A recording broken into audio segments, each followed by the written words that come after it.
आप जानते हैं भिवाड़ी के लोहारू विधानसभा में हमारी बहन मनीषा के साथ जिस दरिंदगी से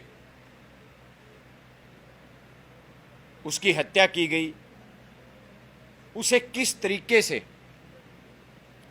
ये सरकार और प्रशासन मिलके आत्महत्या बताने के लिए प्रयास कर रहे हैं। आप लोगों ने भी वो डेड बॉडी देखी होगी और पूरे देश ने, पूरे प्रदेश ने वो डेड बॉडी देखी है, जहां मनीषा को अंतिम समय पे पाया गया था। और सरकार ने और पुलिस ने यह दावा किया है कि उस बहन ने जहरीला पदार्थ निगला है और जहरीला पदार्थ निगल करके उसने आत्महत्या की। मेरे चंद सवाल हैं हमारी इस प्रदेश की सरकार से और प्रशासन से। क्या जो डेड बॉडी मिली मनीषा की, आत्महत्या करता है कोई, जब कोई जहर पीता है, तो हमारे बुजुर्ग भी इस बात को जानते हैं, हम मेडिकल साइंस भी इस बात को जानता है कि जब कोई व्यक्ति जहर पिएगा तो वो बहुत तड़पेगा, बहुत चिल्लाएगा और वो एक स्थान पे कभी रुक नहीं सकता। वो हाथ पैर चलाएगा, पूरी ज़मीन खोद डालेगा। ये हमने भी एक आध बार देखा है कि जहर पीने वाला व्यक्ति को हॉस्पिटल में ले जाने के बाद भी बांध के रखा जाता है ट्रीटमेंट के दौरान। लेकिन मनीषा की डेड बॉडी जहां थी वहां कोई ऐसा निशान नहीं था। तो किस तरीके से प्रशासन और सरकार ये बात कह रही है कि उसने जहरीला पदार्थ निगला है। मेरा दूसरा सवाल प्रशासन से ये है, ये प्रदेश हजारों साल से बसा है, ये देश बसा हुआ है। ऐसा कौन सा जानवर है जो केवल डेड बॉडी के चेहरे को नोचता है? मनीषा बहन के शरीर के किसी भी हिस्से के ऊपर खरोंच तक का निशान नहीं है। तो मैं सरकार से पूछना चाहता हूं, प्रशासन से पूछना चाहता हूं कि वो कौन सा जानवर है जिसने केवल मनीषा के चेहरे को नोचने का काम किया। जबकि बुजुर्ग कहते हैं, और ये तो मेडिकल साइंस भी कहती है, कि जानवर वहां से नोचेगा जहां से मांस ज्यादा होगा, यानी पेट को, छाती को, जांघों को, जहां मांस ज्यादा होगा वहां से नोचने का काम करेगा। ऐसा कौन सा जानवर है जिसने केवल हमारी बहन के चेहरे को नोचने का काम किया? और जहां तक प्रशासन को मैं बताना चाहता हूं, जहर पीने के बाद अगर किसी की हत्या हो जाती है, कोई मर जाता है, तो मुझे नहीं लगता कोई जानवर या कोई आदमी उसके आसपास खड़ा भी हो सकता।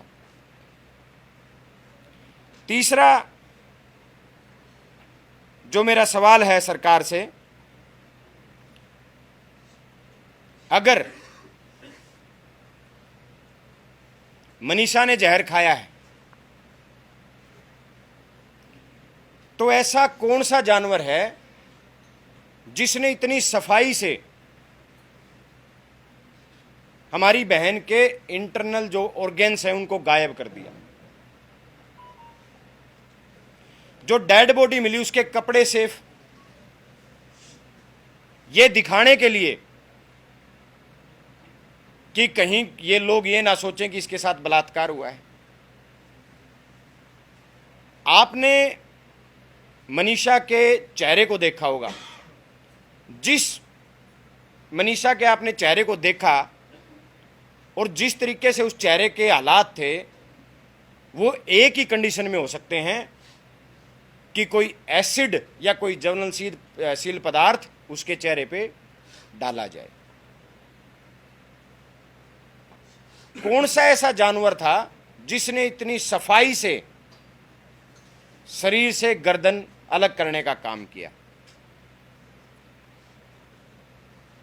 मैं एक सवाल और आपके माध्यम से इस सरकार और प्रशासन से करना चाहता हूं। प्रशासन कल से एक सुसाइड नोट का हवाला दे रहा है और बड़ी हैरानी है, जो लोग इसके पीछे मास्टरमाइंड हैं, आप और हम सब स्टूडेंट लाइफ में रहे हैं। क्या प्रशासन ये बताएगा कि इस प्रदेश में कितने % स्टूडेंट ऐसे हैं जो वाइट पेपर यूज करते हैं, सुसाइड नोट जिस पे लिखा गया है? स्टूडेंट लाइफ में हम लेनदार पेज यूज करते हैं, हमारे पास वाइट पेपर तो होता ही नहीं। किस स्टूडेंट के पास वाइट पेपर अवेलेबल होता है? और प्रशासन से, सरकार से मैं ये सवाल आपके माध्यम से करना चाहता हूं, अगर पहले दिन से सुसाइड नोट उनके पास था तो फिर सरकार ने किस लिए एक एसपी का ट्रांसफर किया और 5 पुलिस वालों को सस्पेंड किया? अगर प्रशासन सही है तो उन्हें बलि का बकरा क्यों बनाया गया? अपना फेलियर छुपाने के लिए उन्हें क्यों सस्पेंड किया गया? एसपी का ट्रांसफर क्यों किया गया?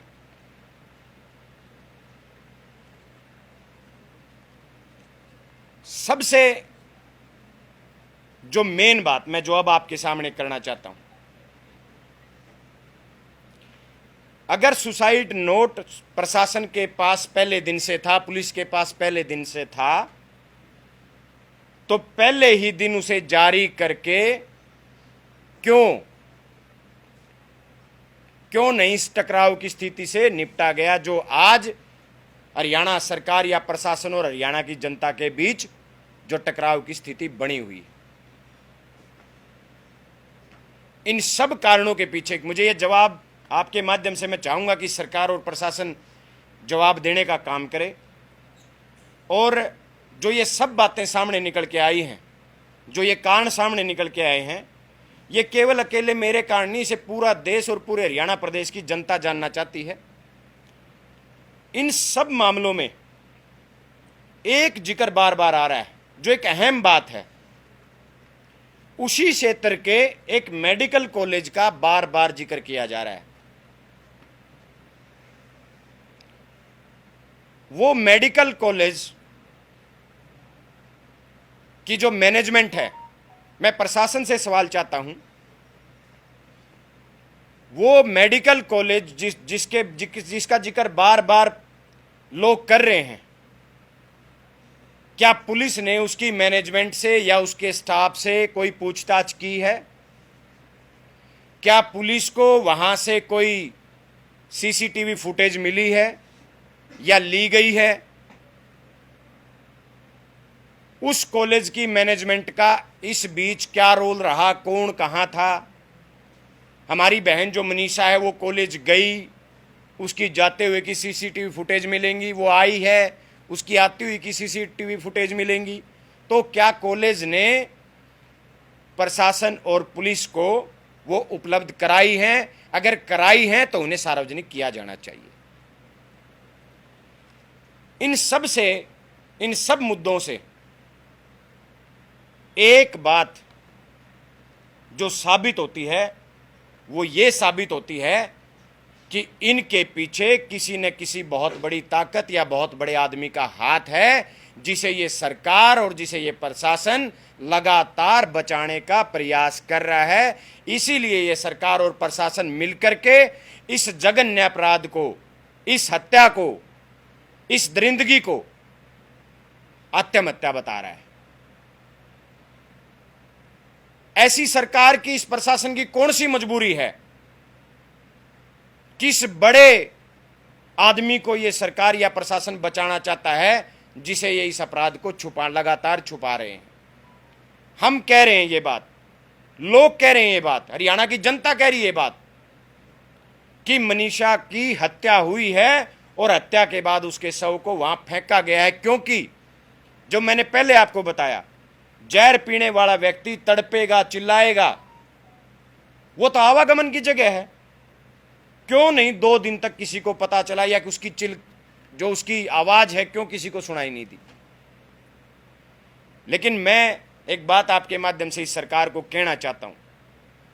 सरकार ये ना भूले, ये हरियाणा की वो धरती है जहां एक नारी के सम्मान के लिए महाभारत हो गई थी, जहां एक नारी के सम्मान के लिए इस दुनिया का सबसे बड़ा युद्ध लड़ा गया था।